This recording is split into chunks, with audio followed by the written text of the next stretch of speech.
ನಂಬುದ್ರೆ ನಂಬಿ ಬಿಟ್ರೆ ಬಿಡಿ 3,000 ಎಕರೆ ಆಸ್ತಿಯನ್ನ ದಾನ ಮಾಡಲಾಗಿದೆ. ಮಠಕ್ಕೆ ಬರೋಬ್ಬರಿ 3,000 ಎಕರೆ ದಾನ ಮಾಡಿದ್ದಾರೆ ಉದ್ಯಮಿ. ನಂಬುದ್ರೆ ನಂಬಿ ಬಿಟ್ರೆ ಬಿಡಿ ಬರೋಬ್ಬರಿ 3,000 ಎಕರೆ ಮಠಕ್ಕೆ ದಾನ ಮಾಡಿರೋದು ಉದ್ಯಮಿ ಆಸ್ತಿಯನ್ನ.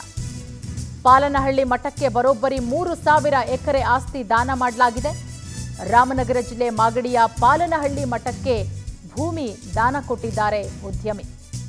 ಮಠಕ್ಕೆ ಆಸ್ತಿ ದಾನ ಮಾಡಿ ಸನ್ಯಾಸತ್ವ ಸ್ವೀಕಾರ ಮಾಡೋದಕ್ಕೆ ಉದ್ಯಮಿ ನಿರ್ಧಾರ ಮಾಡಿರೋದು.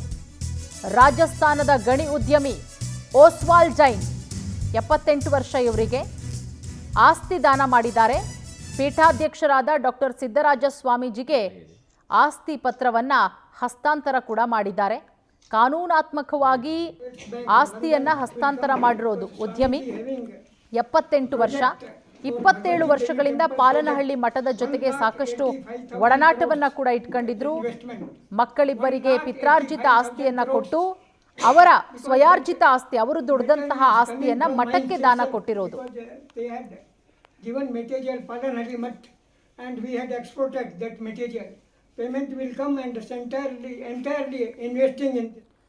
ಈ ಬಗ್ಗೆ ಮತ್ತಷ್ಟು ಮಾಹಿತಿ ಕೊಡ್ತಾರೆ ನಮ್ಮ ಪ್ರತಿನಿಧಿ ಪ್ರವೀಣ್. ಈ ಕಾಲದಲ್ಲೂ ಕೂಡ ಇಂಥವ್ರು ಇದ್ದಾರೆ ಅಂದರೆ ಬಹಳ ಆಶ್ಚರ್ಯ ಆಗತ್ತೆ. ಯಾರವರು ಉದ್ಯಮಿ, ಅವರ ಹಿನ್ನೆಲೆಯಾದ್ರೂ ಏನು? ಖಂಡಿತ ಪೂರ್ಣಿಮಾ, ನಿಜಕ್ಕೂ ಕೂಡ ಈ ಸುದ್ದಿನ ನೋಡೋದಾದ್ರೆ ಆಶ್ಚರ್ಯನೇ ಅನ್ಸುತ್ತೆ. ಯಾಕಂತಂದ್ರೆ ಇವತ್ತಿನ ಕಾಲದಲ್ಲಿ ಕೂಡ ಮಠ ಮಾನ್ಯಗಳಿಗೆ ಎಕರೆಯಷ್ಟು ಜಮೀನನ್ನ ದಾನ ಮಾಡ್ತಾರ ಅಂತ ಹೇಳಿ ನಿಜಕ್ಕೂ ಕೂಡ ಆಶ್ಚರ್ಯ ಆಗಿರುವಂತದ್ದು. ಅದಕ್ಕೆ ಸಂಬಂಧಪಟ್ಟಂತೆ ಈಗ ರಾಜಸ್ಥಾನದ ಗಣಿ ಉದ್ಯಮಿ ಏನು ಓಸ್ವಾಲ್ ಜೈನ್ ಏನಿದ್ದಾರೆ, ಅವರು ಈಗ ರಾಮನಗರ ಜಿಲ್ಲೆ ಮಾಗಡಿ ತಾಲೂಕಿನಲ್ಲಿರುವಂತಹ ಪಾಲನಹಳ್ಳಿ ಮಠಕ್ಕೆ ಸುಮಾರು 3,000 ಎಕರೆಯ ಜಮೀನನ್ನ ಈಗ ದಾನ ಮಾಡಿ ಒಂದ್ ರೀತಿ ಆಶ್ಚರ್ಯಕ್ಕೆ ಕಾರಣವಾಗಿರುವಂತದ್ದು. ಅಂದ್ರೆ ಪ್ರಮುಖವಾಗಿ ಇವರು ಗಣಿ ಉದ್ಯಮ ಮಾಡ್ತಾ ಇರ್ತಾರೆ. ರಾಜ್ಯ ಕರ್ನಾಟಕ ಸೇರಿದಂತೆ ಬೇರೆ ಬೇರೆ ಭಾಗಗಳಲ್ಲಿ ಕೂಡ ಸಾಕಷ್ಟು ಉದ್ಯಮವನ್ನ ಮಾಡ್ತಾ ಇದ್ದಾರೆ.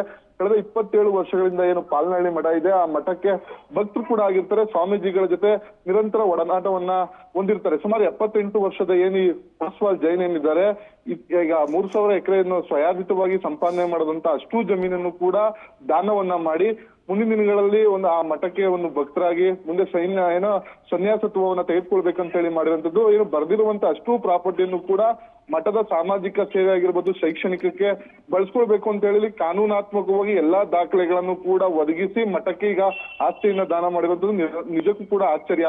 ಏನು ಇವರ ಪಿತ್ರಾರ್ಜಿತ ಆಸ್ತಿಯನ್ನ ಮಕ್ಕಳಿಗೆ ಇಬ್ಬರೂ ಕೂಡ ದಾನವನ್ನ ಮಾಡಿ ಸ್ವಯಾರ್ಜಿತವಾಗಿ ಏನ್ ಸಂಪಾದನೆ ಮಾಡಿದ್ರು ಅದೆಲ್ಲವನ್ನು ಕೂಡ ಈಗ ಮಠಕ್ಕೆ ಕೊಟ್ಟಿರುವಂತದ್ದು ನಿಜಕ್ಕೂ ಕೂಡ ಆಶ್ಚರ್ಯ. ಸದ್ಯ ಮಠ ಇದನ್ನ ಯಾವ ರೀತಿ ನಡ್ಸ್ಕೊಂಡು ಹೋಗುತ್ತೆ ಅನ್ನೋದು ಕೂಡ ನೋಡ್ಬೇಕಾಗಿರುವಂತದ್ದು. ಪೂರ್ಣಿಮಾ, ಖಂಡಿತ. ಥ್ಯಾಂಕ್ ಯು ತಮ್ಮೆಲ್ಲ ಮಾಹಿತಿಗಾಗಿ.